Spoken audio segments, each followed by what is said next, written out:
Hi guys, welcome back to my channel. Today's video is a requested video to do that funky crochet thing that I do when I make my wigs. I last uploaded a video 4 or 5 months ago and I did it again because somebody wanted black hair. So please bear with me because it might not be the best, but I try to be as detailed as possible. And I am starting with a wig making cap as well as a wig cap, the lining cap, which is brown because I'm dark skinned, but you can get whatever color you want because you can use makeup to fix that. And I'm marking it with my Maybelline concealer, under eye concealer. I actually love this. I use it a lot in YouTube videos because it's affordable. But this video is sponsored by Dsoar Hair. I don't know if I'm pronouncing that correctly, but if I'm not, I'll just blame it on my Africanness. And I'm gonna open up the box and show you guys the hair as well as what comes in the box. I did receive some mink lashes from them, which I used in this video, as well as 4 bundles of hair, 20, 22, 24, 24 inches, Malaysian straight hair, which I'm pinning here, starting with the 24-inch bundle in the back. All 4 bundles cost $232.37. I had to add everything including the cents so that you can know exactly how much this hair costs. But I'm sure there's a coupon somewhere, and if there is, it will be in the description box along with all of the information about the hair that I'm using. So definitely check that out because everything that I'm using is going to be in the description box, just in case you have other interests that you see in the video. So I'm sewing in a semicircle going back and forth, and as you can see, I do have markers around the original part to tell me this is where you stop, because after that point I'm going to be working toward the part and fixing the part so I can have a more natural look. Not the best look, but the best broke girl look that I can do. So I'm sewing, going around, flipping over. Again, this is the 24-inch in the back, and I'm just going 24, 24, 22, 20 all the way up to the front. And I'm making sure everything is nice and flat because this is straight hair, so it's very easy to mess this up, and it's very easy to get bulky in there. You don't want that. Straight hair is very challenging sometimes. And I'm spacing it out approximately 1 pinky finger length so that it's not too dense, again because it's straight hair. Very easy to make too dense, very easy to make too bulky. But this, I believe, is the second bundle that I'm putting on here, which is the second 24-inch. And here is the 22-inch. I've made my horseshoe and I'm going back and forth until I get up there where the pearlized pins are at the end of the part. I'll be going back and forth in a zigzag, and then I'm going to fix the part area. And this is the 22-inch.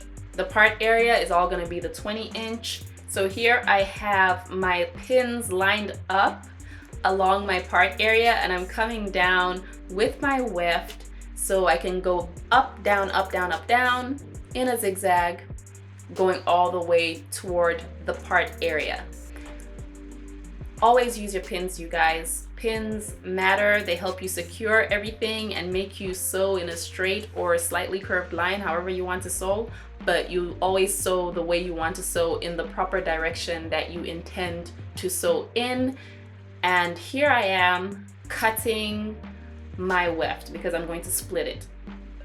I have approximately 1.5 centimeters here between my weft and my part area, and I'm placing 1 split weft there and sewing all the way going up.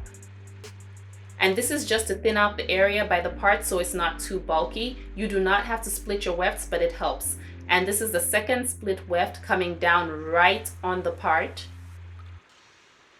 Again, to keep it as flat as possible because the technique that I'm doing can get bulky, especially with straight hair. Not so much with kinky or curly hair. You wouldn't even have to worry about any of this because it's kinky curly, it's not going to show. But with straight hair, you definitely should consider splitting the wefts. Now that I have 2 wefts here that are split and sewn down right by the part area, I'm going to cut and finish it off there. Then go in the middle and separate. Get that first weft that's closest to the part and get it all the way over on the other side. so that I can create some space here. And I'm going to take another split weft and sew it right in there. And this time when I sew this split weft in here, again, to limit the bulkiness, I split the wefts. I'm gonna sew it in here, and I'm gonna make sure the hair goes toward the part area so I can slide it underneath the weft that's at the part and flip it all the way back over to create that invisible part look. So after sewing it down, I'm going to separate it. You want all your hair from different wefts to be separated so that there's no confusion.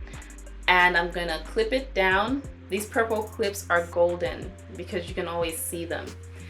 And I'm going to get this hair out of the way as well, right at the part area, and get my fusion hook. This is a micro fusion hook, not a traditional latch hook for crochet braids. And I'm gonna go in there. We're gonna zoom in a little bit so you can see what I'm doing. But I'm pulling some hair from that last weft that I put down, and I'm coming through the weft that's closest to the part and go in. Literally all that hair from that second weft is going through. All of it is gonna go through right where it is. Whatever point that hair is on, that's where it's going through, coming all the way down.